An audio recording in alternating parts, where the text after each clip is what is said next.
and we'll wait for people to populate in.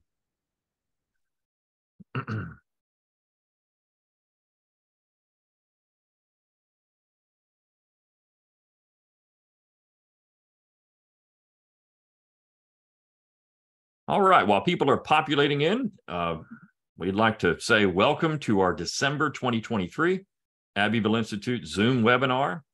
We're pleased to have you on board. Just a few things about that before we get started tonight. Of course, it is the end of the year. If you're thinking about making a donation, the Abbeville Institute is a 501c3.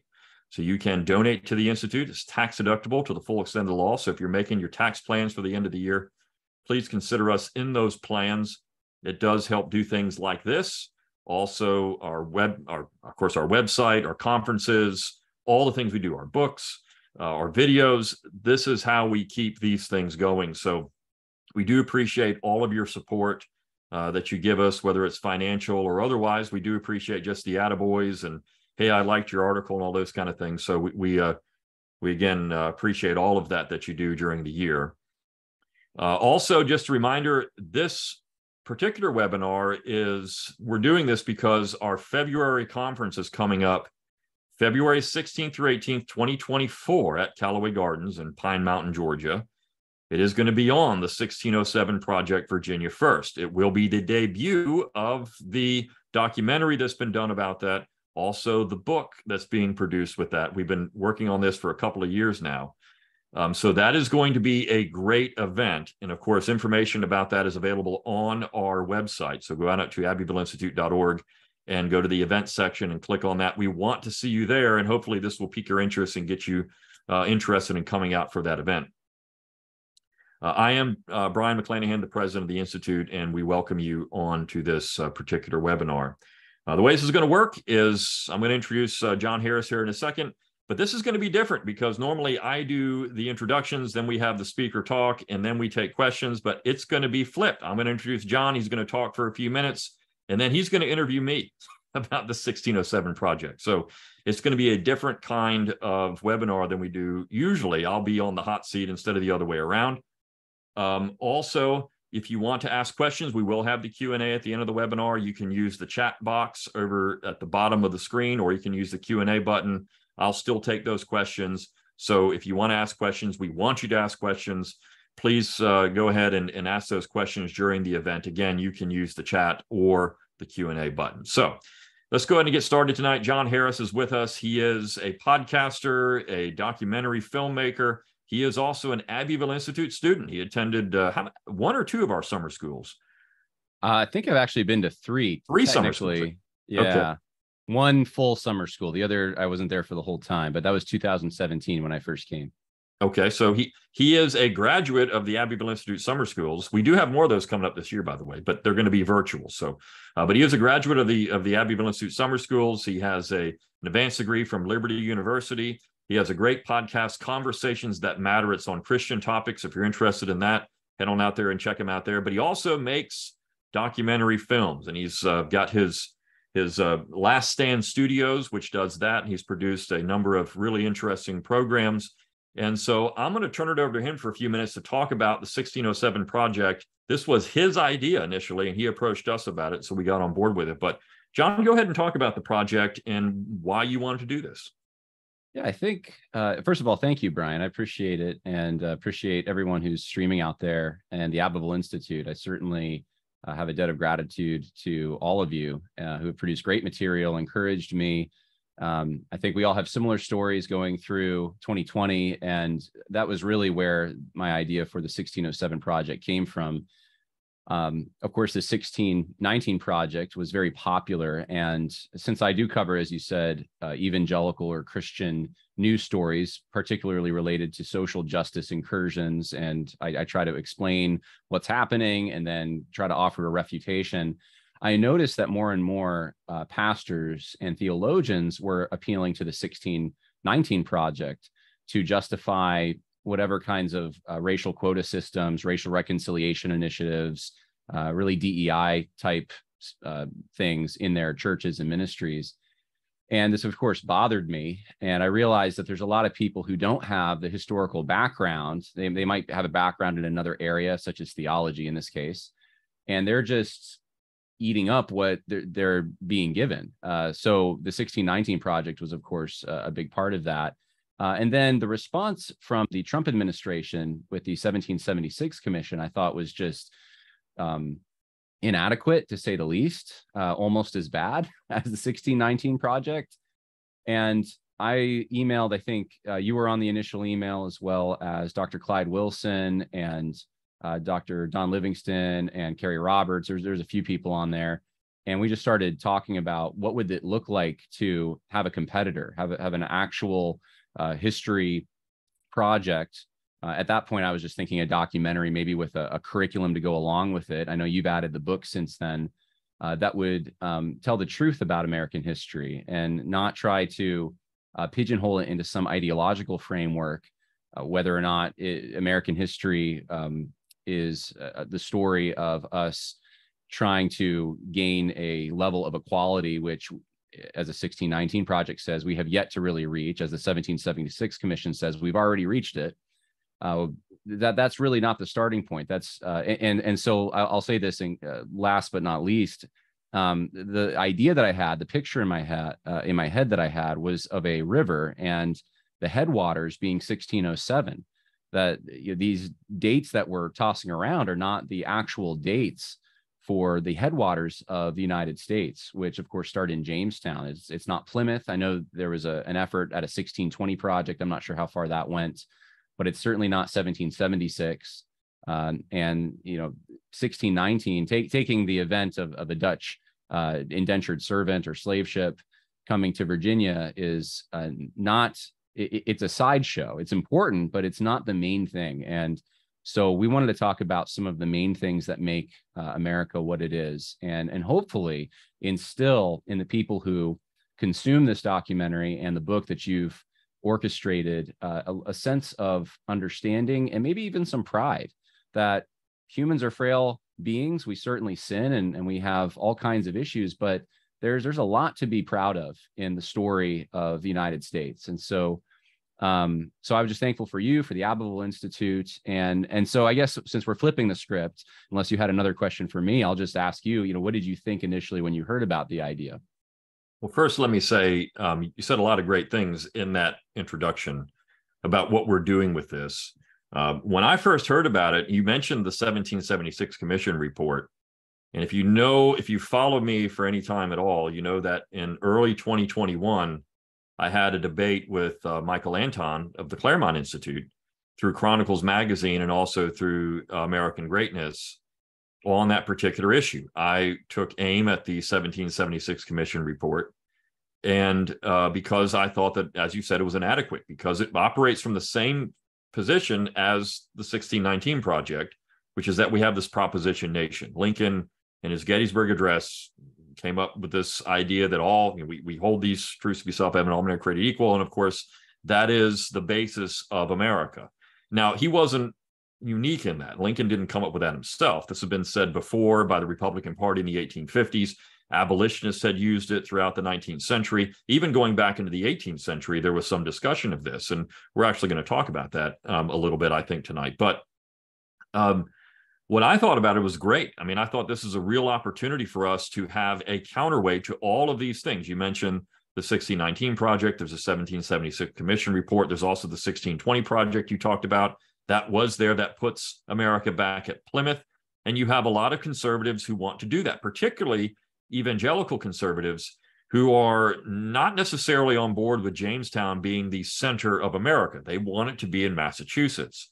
So this was going to be something that was controversial in many ways. It was going to not just attack the left, but it could also attack the right. And it's a very tight rope that you're going to walk on this, because you're going to get flack from both sides. But this isn't a new debate. I mean, this is something people have been talking about now for half a century. And I thought, and of course you approaching us with this, I thought, and the Abbeville Institute board thought, and others who were involved, this was a great opportunity to really bring home that the Southern tradition was vital to understanding what it meant to be an American. It's something that you, as a student of the Abbeville Institute for all those years and the summer schools and everything you've done with us, really got a lot of. It's something we hammer home quite a bit.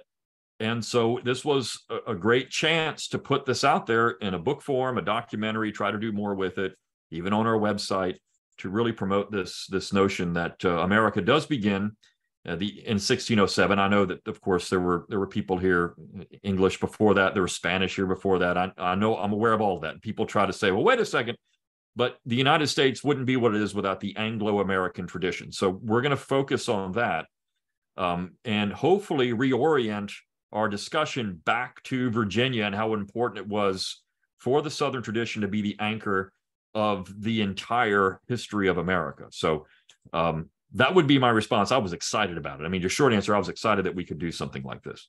Well, I think when you look at those two projects that we've been talking about, the 1619, the 1776, the gaping hole for this audience who would be concerned with things like Confederate monuments and memorials is both projects. Of course, the 1619 wants to get rid of everything, right? Just start over. And then the 1776 commission wants to very delicately defend the founding fathers, but anything that's related to Calhoun or Confederates or Southerners in general, if they're not part of the founding generation, they don't want to defend that. And on a practical level, I just saw that as such a weakness. And one of the things that I know you talk about quite a bit on your podcast is how this proposition nation myth essentially is designed to do just that, to try to kind of get the founding generation off the hook in a way for the crimes of slavery and withholding the right of voting to women. And there's a whole long laundry list that the left has. While pinning it all, pushing it under the carpet in the southern corner, of the room, and so that's one of the things that I think in this Virginia First kind of narrative, we can kind of push back on that. We can show that actually the Southern tradition is the headwaters. It's not just some kind of redheaded stepchild over here that we have to talk about when it comes time to talk about all the bad things in American history. No, there's cuisine, there's music, there's political theory, there's religion, and we've explored all of these things. And so I guess the question I have, I should probably come to a question here. As you talk about this a lot, but what do you see for the 1607 project, since you've put together this book that's going to accompany the documentary? How is this going to push back effectively, do you think, on this proposition nation myth, so to speak, in an effective way that we have yet to maybe do? Well, you can call it the proposition nation myth. You can call it the Lincolnian myth. It's something that Don Livingston has talked a lot about all over the 20 years that he was involved in the Institute. And of course, he's still around, but it's not like he's gone. This has been one of the most important things he's focused on. My hope is in all of this, with the book, with the project, and the things that we hope to accomplish in looking at Virginia First and centering it back on Virginia, is that people have a fuller understanding of what the proposition nation, it's the most pernicious myth in America, what the proposition nation actually does. It forces you to believe that America was always a leftist lurch. Now, this is something that's important. America has never been conservative. And the only conservative people have always been the bad people or the Southern people or these kind of things. When you go back and look at it and you start studying enough American history, conservatives were all over the place, but certainly that American commitment to this proposition nation was tepid at best. The 1619 Project is actually correct about that. There was, and this is what Barry Shane is going to talk about in his great essay for the book. It's something he's done in other places, but to point out that the real importance of the Declaration was not that line, we hold these truths to be self-evident that all men are created equal, but the fact that you were going to have independence. That's what people were worried about with the Declaration. It was self-determination. That is the basis of Virginia. If you look at the real significance of 1619, we have a great essay on that in the book. The real significance of it by John Devaney, it's the first legislative body in America, which is tremendous. I mean, it wasn't the Mayflower Compact. It was in Virginia. And so people don't realize that, but we had representative legislative government in Virginia a year before anyone even landed at Plymouth. But we often hear about how democracy is born in the Mayflower Compact. Democracy is born in Massachusetts. Democracy, representative government, self-determination was born right in Virginia. And so we actually begin the project with an essay by Lyon Gardner Tyler, who was a Southern historian, president of the College of William and Mary. He is the son of John Tyler, President John Tyler, and which a great Virginian. But his essay entitled Virginia First outlines all of these things. And I know in the documentary we're talking about that today, you're going to start with that in each section. This is what he said about Virginia First and this and this and this. And it brings us back to this discussion of the real importance of Virginia. It wasn't just, as you said in the beginning, just because slaves landed in Virginia in 1619, indentured servants first, and then, of course, later became lifelong slaves. And we do address the issue of slavery in the book. But I hope that with that Barry Shane article, what I'm going to talk about in the book, also what Don Livingston is going to do with his essay, and then many, many others. We've got essays, and we can branch off on some of the other things we're going to look at with Virginia and Virginia history and how important that was for the rest of America. But when you look at all of these things together, we hope you walk away thinking, wow, if it wasn't for Virginia, there would be no America. Virginia is the basis of what we've always thought about what it meant to be an American, and what many people thought of what it meant to be an American for at least the first 80 years of America. Even if you take Lincoln, I'll just say this, even if you say the proposition nation myth is real, well, who came up with that? Well, of course, Jefferson. So it goes right back to Virginia. So Virginia was essential. It wasn't Massachusetts, it wasn't Plymouth. And of course, they took bits and pieces in an ideological way and made it their own. But Virginia was essential to the entire conversation about what it meant to be an American. Yeah, I think it's important. I know that Lyon Gardner Tyler points this out to focus on the pre-Lincoln, how influential Virginia was in the government and in society. We even hear about the Virginia dynasty at times. I don't know if you want to talk about that a little bit, because before our 16th president, that would have been just understood that Virginia is the most influential state. Absolutely. I mean, you look at the first, 32 years of American history, you have a Virginian in the executive office. And that wasn't lost on Massachusetts, by the way. If you go back to 1815, 14 and 15 in the Hartford Convention, Hartford, Connecticut, you have this convention called in New England because we have the War of 1812 ongoing. They're resisting it openly. And if you want to talk about treason, they were actually committing treason. They were giving aid and comfort to the British. But anyways, when you look at what was happening in New England at the time, they called the convention because they wanted to limit the power of Virginia. At that point, you had James Madison, now in his second term. You had George Washington serve 2 terms. You had Thomas Jefferson serve 2 terms. Now Madison has got 2 terms. There was only one time for 4 years that you had a New Englander in the executive branch, and they knew it. And what they really thought is they were going to be a permanent political minority. They were never going to have any impact in American government. So what did they do? Well, they came up with this issue that could split the farmers. When you had the Louisiana Purchase in 1803, you had New England secessionists. These farmers out west were going to vote with Southerners because they're all farmers. So what they figured out is, well, a lot of people out west, they're moving out there, they're not really that interested in slave labor. So, and we've got exclusionary laws in some of these states and other things, Ohio and other places. So why don't we use the issue of slavery to break this alliance between the West and the South? It's going to be something that they would bristle at. We don't want free blacks or slaves in these states. So we're going to use that to break these things apart. That was an ingenious political move, and it worked to their advantage. But when you look at early American history, you talk about the first presidents, the first 5 presidents, 4 Virginians. When you look at the most important Supreme Court justice in the United States, John Marshall's from Virginia. Now, of course, he would often decide in ways that would irritate Virginians, but of course, he is from Virginia. You look at some of the most important military heroes in the early Federal Republic. The 2 highest ranking general officers in American history up to the war were both Virginians, George Washington and Winfield Scott. So people forget about Winfield Scott, but how important he was in America. He really was one of the great heroes of the War of 1812, and his men loved him. You look at Zachary Taylor and the Mexican War. Zachary Taylor is originally, the Taylors are from Virginia. You talk about, and even moving past these first few presidents, you've got John Tyler, who I already mentioned. You've got William Henry Harrison, who's from Virginia originally. I mean, you have so many important people from Virginia.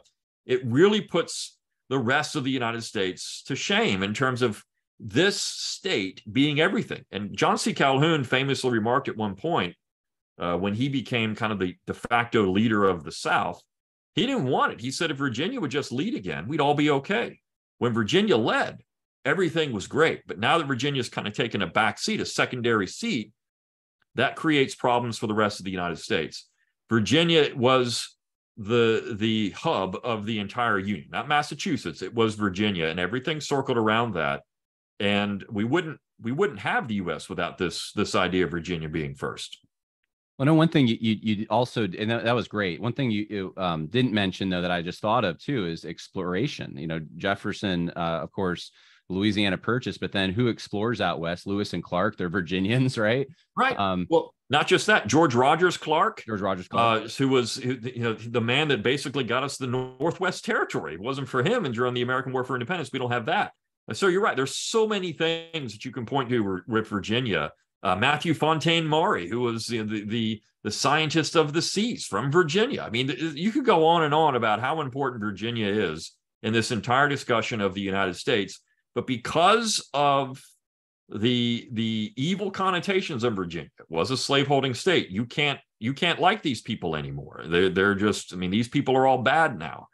And when you talk about the 1776 Commission report, that's what they're doing. And you mentioned it. Well, yes. I mean, we've got this other Virginia. That's okay. These people have problems, and then there's Calhoun, and then there's South Carolina, and then there's all that stuff that those people are the bad people. You got to have the boogeyman. You got to have the foil. But we rose above all those people. John C. Calhoun supped with Thomas Jefferson. He loved Thomas Jefferson. You can't have John C. Calhoun without Thomas Jefferson, and it boggles my mind how these people go through great contortions and lengths to make it to where they don't want to be associated with the South at all. And when you do that, you're playing right in the hands of the left. You're playing on their field by their rules and their game, and you're going to lose every single time. So that's one thing we want to do is create a new game. Let's create a new field, and let's make the game. Let's turn it in another direction and actually go on the offensive and not play defense on these things all the time. Well, of course, one of the things that is coming out loud and clear, I think, as you describe the contributions of Virginia, is that this is a positive message as well. This isn't just like, you could have done a project, let's focus on how terrible New England is, right? It would have been probably easy to do, but there's a lot of negativity out there already. And to have a positive vision for here's what Virginia gave to the United States. I think that's inspirational. And I think that's your hope too, is to cultivate in the people who watch this, young and old, an inspiration, a patriotism in a way that perhaps has been missing, and it's been kind of cheesy, if that's my word, I guess, for some of the MAGA stuff. No, this is real. It's rooted. It's tangible. It's the story of your family that goes back generations. It's the story of the church you're part of. It's the story of the government. It's everything, and it has its roots there. Why don't you, I don't know if you want to tackle any of what I just said, but one of the things I think people might be asking is, how accessible is this going to be? The book, is it on an 8th grade level? Can my kids read it? Who's contributed to it? Are they writing for college students? You want to address that? Sure. Well, let me say this, a positive message. There's all kinds of things in this book. We have an essay on the influence of Virginia on music, and how important that is. We have an essay on the influence of Virginia and religion, and American religion, by a great, I think, religious scholar, Zachary Garris. Zach Garris, yep. Yeah, and so I think that anybody that's watching this, it's in evangelical circles, is going to know who he is. We've got an essay by Samuel Mitchum on the Virginia military tradition. We've got one on Virginia politics that stretches into the 20th century and looking at that postbellum period. What did Virginia do in that time period? Of course, we've got Barry Shane's essay on the myth of the proposition nation, John Devaney's excellent essay on the real significance of 1619. We've got so much stuff in this that I think that, again, when you walk away, it is going to be a positive. What did Virginia contribute? Line Gardner's Tyler's essay is very positive. Clyde Wilson has an essay, Searching for Mr. Jefferson. So we've got some really good stuff that I think people are going to read and enjoy. The book is written on a more advanced level. It's not for eighth graders or anything. Now, maybe at some point there could be some discussion about doing that, but it is an academic book, and it's designed. There are some essays that are a little more popular, easy to read, and there are some that are a little more dense. And that's because we want to get a conversation started among academics as well about the importance of this in turning our narrative of American history. I would say Line Gardner Tyler's essay is really easy to read. Some of the other essays, maybe Tom Daniel's essay on Southern music, pretty easy to read. We have one on Virginia in history. We have an essay on John Smith, the first American hero. So there's a lot of really good stuff here. The way you're going to get it, of course, we're going to have it on YouTube. The video will eventually be out on YouTube for people to watch. The book will be for sale on Amazon, anywhere you can get books. It's going to be out there, so you can purchase that. If you do attend the conference, you get to see the video first, and you do get a copy of the book. So there's one thing: if you come out, you're going to get that, and you will be first to see it and first to get firsthand to have access. And you get to meet us. And you get to meet us, right? That's right. We're there, so we can sign your book. We will have some of the authors from the book at the conference, so you can get us to autograph your book, and that will be cool because that could be, more of a collector's item. So.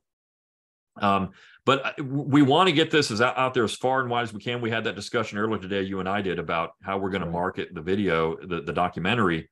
And we just decided, look, let's just get it to many eyes as we can get it to. And that would be YouTube and some of the things like that to try to get eyeballs on it and start a conversation. And so it's also going to be up to people that watch it. Share it around, tell people about it, let people go out there and watch this thing. I've seen clips of it that you've shared with me. It's going to be really good. And of course, I know you did a lot of work getting people involved in the interview process. I think they're really going to enjoy it. One of the questions that I know this is for me, but I think it would be good for everyone to hear it. If we had more resources, now I know I don't want to get out ahead of ourselves too much, right? This is very hypothetical, but the 1619 project, of course, started in a newspaper and eventually made its way to a book. And of course, now there's all these spin-offs. If you could, with this Virginia First Narrative 1607 project, I mean, it seems to me the sky's the limit. I mean, would you want to see in the future something for eighth graders, something like a homeschool type curriculum? Or, I mean, are there ideas, if we get the support, of things that you'd like to do beyond what we're already doing, which is a lot? Well, I know you had talked about that, and certainly that's there. Our resources are limited and our manpower is limited to do that. But if people are interested in doing that with it, I mean, I welcome it. I mean, let's get more. The whole goal of the Institute is education. Our job is Southern. It's education. It's exploring what's true and valuable in the Southern tradition, and you can't have it without Virginia. So we want to have more and more people involved in this, and this is why I think we all got excited about it, because we could see a goal for that. We could see it, that this could be bigger than just a video and a book, and bigger than just a conversation. The New York Times had the 1619 project had the backing of the New York Times Magazine, which is huge. The 1776 Commission report had the Trump administration and the federal government. I mean, that's who is. So basically, they're funding that. And we know that some of that project has been used in curriculum around, particularly in places like Florida. And there's a far reach for that. So maybe with this, which is coming out of a small nonprofit, we could get more interest in it and get more people on board with it and see it grow as well.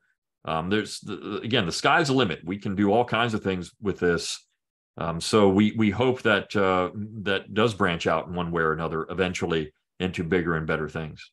We have to take the first step, though, and that's what this is. If we are going to do any of that stuff, but I don't know when you said about 20 minutes. Do you want to keep talking, or do you want to take some questions? I can look at some questions and see what we got here. Let's see. There is a comment just for you, and it was posted in chat, but I'll say it here. And it says, your piece, John, your piece on the American South and the Reformation tradition was the best one that has ever been on the Abbeville Institute website.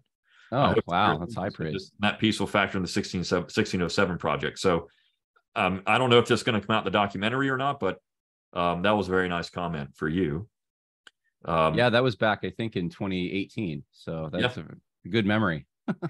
Yeah. Let's see. Where can we find more information to be part of the auditions film? We've done work with film and theater. Also, is Joe Wolverton working with you all on this project? Thank you for doing this. No, Joe is not. I love Joe Wolverton. He of course does a lot of work with the John Birch Society. Joe is a friend of the Institute. I just had an email conversation with him the other day. It'd been years since I talked to Joe, and I said, I need to reach out to Joe and see how he's doing. Great guy.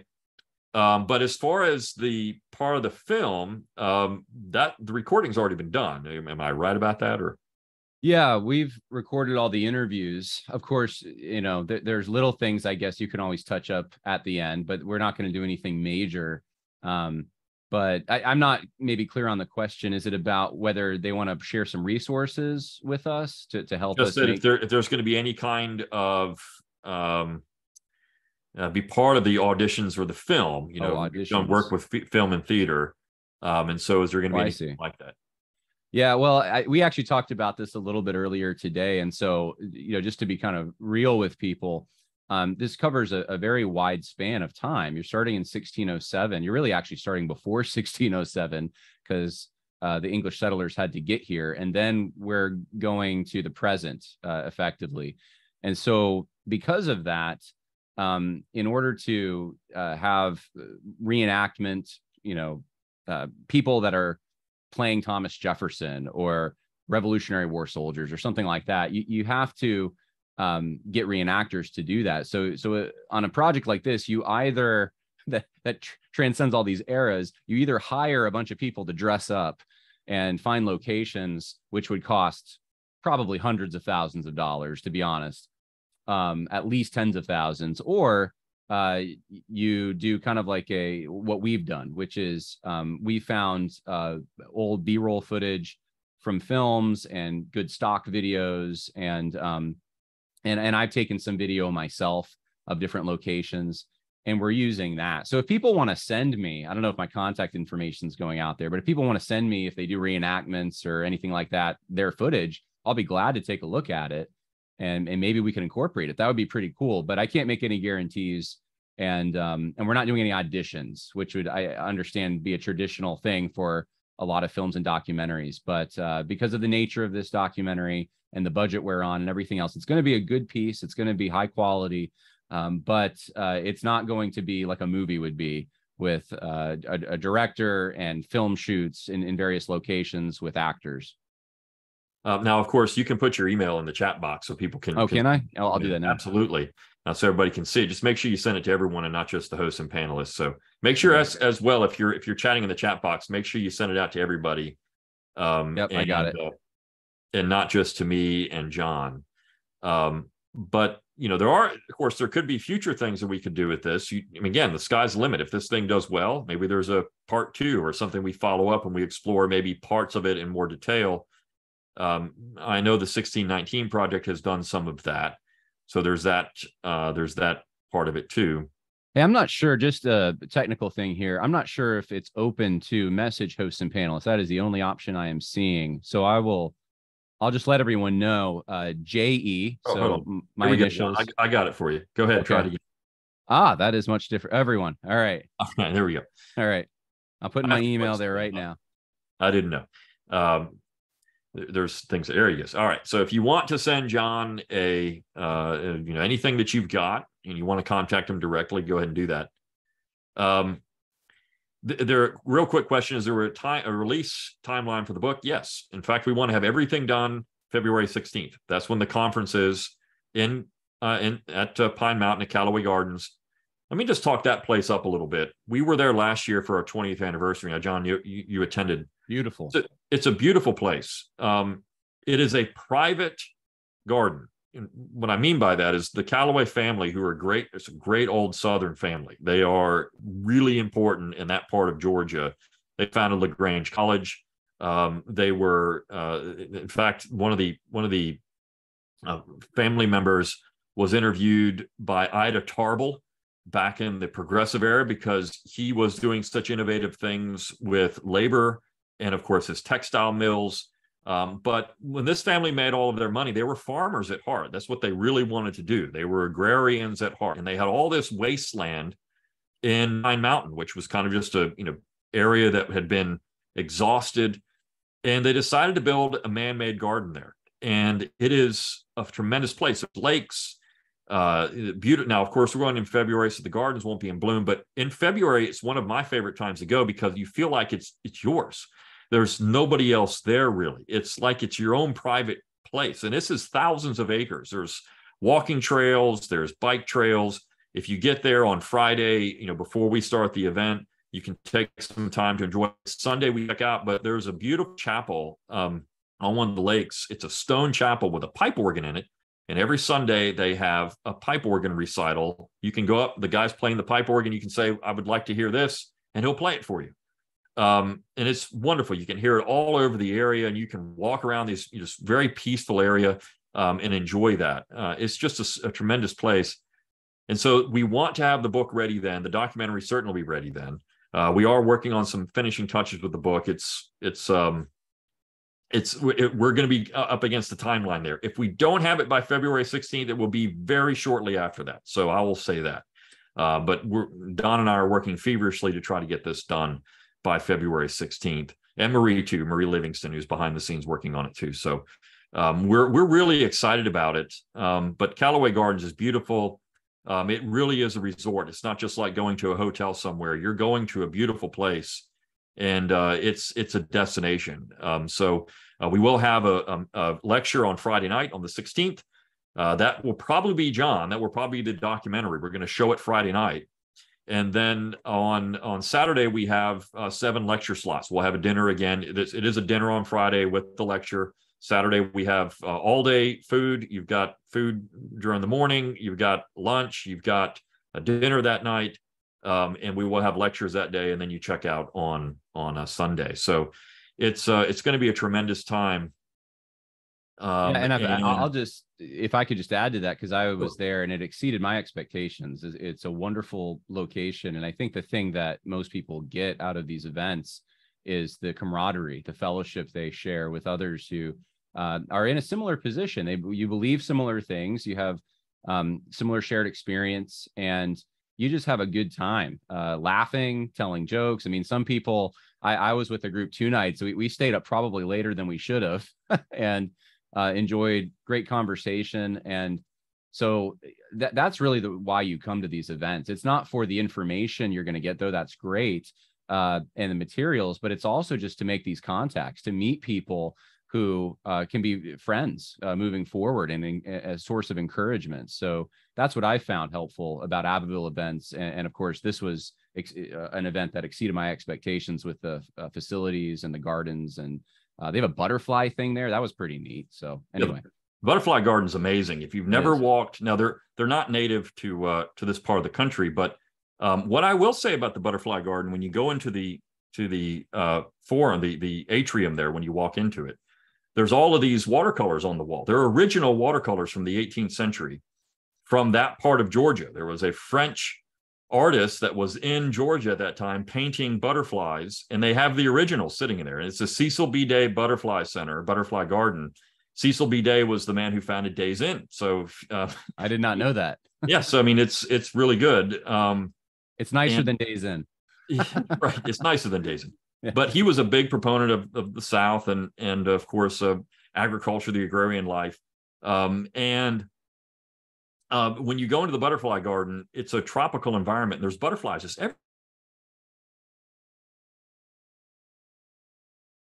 around. It's warm in there in a cold February. It's going to be nice and warm in the Butterfly Center. So I really hope that everyone goes and gets involved in that. Another question, let's see here. Would you say that Jamestown was the reason that those who we know as the Pilgrims felt compelled to come to the New World? I understand that John Smith's writings apparently served as inspiration for William Bradford. I'll say this about John Smith, and we are going to have an essay on John Smith by Tom Fleming of Chronicles fame and the Rockford Institute. But John Smith was the first American hero. He did name New England. And what Virginia did better than anything else was promote Virginia. If you go back and look at some of the earliest English writings on the New World, they speak of Virginia in a way that would make you want to go there. And I don't think there's any doubt that when people read that, they thought, well, this is a really great place. Remember, the Pilgrims were supposed to be sailing to Virginia.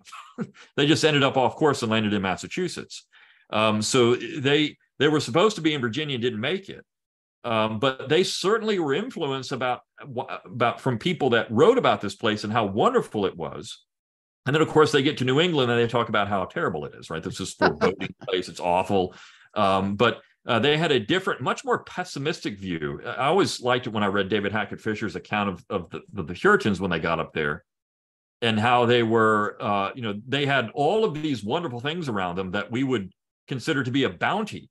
And they're eating stale brown bread and, drinking, they're eating awful stuff. They don't even take advantage, it seems like, the things that they had. Whereas in Virginia, there was a great quote in that book, Virginians dined, Yankees just ate. And Virginians really appreciated this place. And that's something that we've tried to emphasize at the Institute as well. There is a place, Virginia is a place that people, of course, these people didn't believe on heaven on earth, but there's the old phrase, if heaven ain't a lot like Dixie, I don't want to go. But certainly they appreciated what they had. And it wasn't just a place to be tolerated, it was a place to enjoy. Now, first Virginia, look, Jamestown was horrible. There's no doubt about it. People really did struggle there. But as Virginia was settled and established, people enjoyed it more and more, and they recognized what it could provide. And I think that's something important to note about Virginia. Now, John Smith and his writings and history, we do talk about his history of Virginia. Joe Stromberg does get into that a little bit. So it is a great part of the story in Virginia history. Here's a question for you, John. Let's see. John, how did you first hear of Abbeville Institute? I don't remember. I think I found it online, if I'm not mistaken. I knew about the Kennedy brothers. I had read, I think that's a lot of people's inroads into Abbeville and the Southern movement, if you want to call it that more broadly. But that was in college. My first American history course, I found this book, and really made me popular with my professor. But I think after that, I don't know. I think I just found something online. But it eventually, I had a phone call with Dr. Donald Livingston, and he invited me to come. And I had never thought about it, but he because of the generous support of donors to the Abbeville Institute, made a way that I could afford to come. And my brother came with me. We actually had a friend who came as well from Hillsdale College, and we just had a great time. And after that, I wanted to be at everything I could that the Abbeville Institute put on, because it was so enriching. So yeah, I enjoyed it very much. And we love having people involved. We've had great students over the years. The Institute's been around since 2002, so we're at 21 years now. We've had a lot of people go on and do wonderful things. John is one of ours, and we consider him one of our students. And we have others that have done great things in the legal profession, and of course in history, philosophy, religion, literature. Lots of great people involved in the Institute. So we do appreciate young people getting involved in, and also keeping in touch with us and letting us know how you're doing. But here's a really good question. I like this one. I don't know who wrote it, but do you think there's some room for common ground with the 1619 Project? I'm thinking, for example, the points made in the original essay that slavery was a national rather than regional sin, and that abolition was not a stated goal of the war. Absolutely. I've said many times that there are some things the 1619 Project gets right. And this is where I said we're on a tightrope here, because we're going to get attacked from the conservatives who were a part of the 1776 Commission report for saying things that would agree with the 1619 Project. By simply saying the proposition nation doesn't exist, conservatives are going to get very upset about that, because that would take aim at Lincoln. And it would say that, this thing is a national problem. Don Livingston is going to talk about that, that this was not something that was just contained in the South. John Adams, who wrote the Massachusetts Constitution, which is it's the oldest written constitution in the world, by the way, the Massachusetts Constitution. I'll give Massachusetts credit for that. John Adams, his first constitution was a pro-slavery document. It was Massachusetts only abolished slavery through a court order, essentially through a court decision, based on their understanding of what the Massachusetts Constitution did. But I think that there is certainly going to be we're going to agree that the commitment to the proposition nation was tepid at best.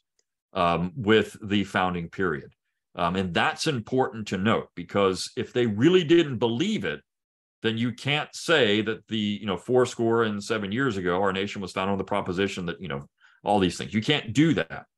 It has to be something else. Nicole Hannah-Jones, and her point is that that's true. It wasn't really founded on that, but Black Americans were more committed than anyone else. Now, I would disagree with that, but in what the way they're doing that essay and trying to focus history back onto that position, centering America on Black Americans, an important part of American history without question. But again, the 1619 Project doesn't take into account the real significance, which was the first legislative body, self-determination, independence, these kind of things. So that's where we're going to go with these years.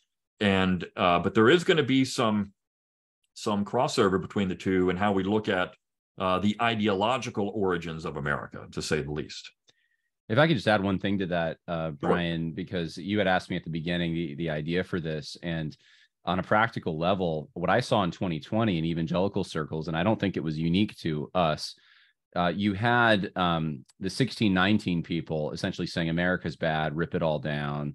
And then you had the response from many patriotic people with good motives, basically saying, you're lying. That's not true. And, almost like there wasn't anything bad. America's always been good. We've always done the right thing.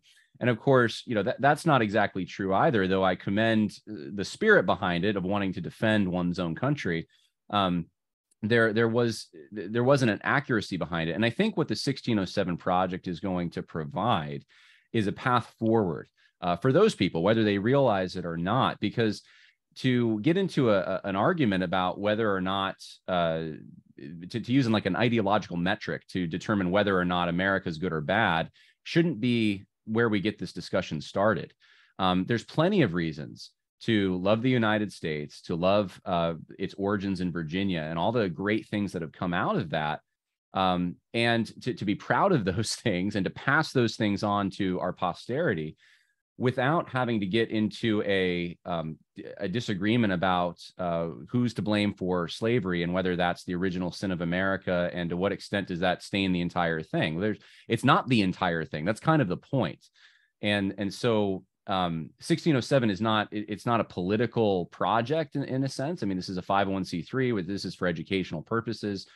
There's much more, but I'm just thinking on a political level or a social political level, it does serve this purpose of showing, hey, there's other things to look at here. Let's expand our view so we're not just narrowing down on this one particular issue. Yeah, I just had to get that out of my system. Sorry. Absolutely, and I thank you for adding that.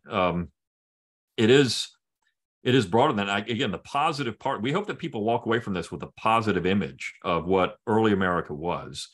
That is very negative. We've always had this very negative connotation. Well, America's bad. America's bad, and we hope that when you read the book and you get involved and watch this documentary film and the interviews, it's going to be a much different thing. There's a lot of positive things to take away from this, and it doesn't have to be based on the left's construct, which is we're only good if we do certain things that the left likes. There's good things out there, even if you're not doing exactly in the leftist construct of America. So I think that's important to note too. Let's see here. A lot of questions to try to get through. We have about 12 minutes. It's hypothetical, but what would Jefferson think about the state of Virginia today and his precious university that he founded to compete with Northern schools? It's hard to say what Jefferson would say, but if you just base it on what he said about things in the 18th and 19th century, I don't think he would be too interested in Virginia now. Though if you read Kevin Gutzman's book on Virginia and Jefferson in Virginia, he was always considered a radical within his own state. So who knows what Jefferson would have done. I don't think he would have been in favor of what the University of Virginia has become. I don't think there's any question about that. It's a complete distortion of Jefferson's original goal, but certainly Jefferson was a complex figure, and I like Clyde Wilson. Clyde Wilson has a new book out on Jefferson. There's some really good essays in there, and he talks about Jefferson and how things are taken out of context with Jefferson. Jefferson liked to play in his letters. He liked to play with all kinds of ideas and everything else, but when you look at Jefferson in action, he wasn't Jefferson the ideologue. And so the real Jefferson, the Jefferson and the practical Jefferson, the actual Jefferson, was someone different than Jefferson, the ideologue. And so actions speak louder than words. And I think there's some things you have to say about that with Jefferson too. And his commitment to federalism was always his most important thing. He always thought federalism was key. And that's something we try to get out as well in what Virginia gave to America in moving forward. Let's see.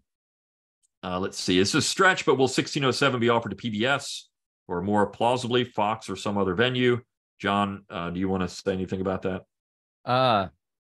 I don't think that they're going to want to take it because of the narrative. I mean, Fox is pretty much on board with the 1776 commission narrative. I can't guarantee anything, but when you have a project like this that's going to be open, I mean, it's not going to be copyrighted. People can take this and they can put it anywhere. It can have a wide distribution. At least that's what we're looking at doing right now. We could possibly have an organization like OAN. I could see OAN like a news organization that's not quite as big as Fox, but they are more conservative than Fox News. They would be interested in something like this. I can almost guarantee that, but I haven't actually had that discussion yet, so I can't guarantee it yet. Yeah, I mean, I don't see anybody really picking it up. That's why we're trying to just do far and wide and just put it on YouTube and see where it can go. And maybe at some point something else, but I think that'd be a stretch. Here's a good question. Why exactly would some on the right take issue with starting the story of America at Jamestown? John, that's actually a good question for you because you're in the evangelical circles. So this goes back to Massachusetts. Oh, right. Yeah. So why would some people on the right say, we don't need to start in Jamestown? We got to start in Massachusetts. Well, some of them wouldn't even ask the question. They give you a blank stare, probably. They don't know what you're talking about. Some, of course, do, but I think that in the sort of the mythological Christian, evangelical Christian view of the United States, it really comes out of an influence from the Second Great Awakening, which is a primarily, I don't want to oversimplify things, but that really came out of kind of Puritanism. The First Great Awakening was Puritanism, and it came from the North to the South. In fact, Dr. Sam Smith has a great talk on how fundamentalism, which for those who don't know all of these terms, that's fine. I'll try to explain kind of, if you're not initiated into evangelicalism, what we're talking about. But fundamentalism kind of started in the North, came south. And so when you walk into a church and you see an American flag on one side and a Christian flag on the other, generally it's those kinds of churches that have been impacted by Second Great Awakening, fundamentalism, and they have somewhat of a strain of, like, they don't say it explicitly in their faith statement, but the propositionation is almost like an article of faith, right? So America can't be divided. America will always stand.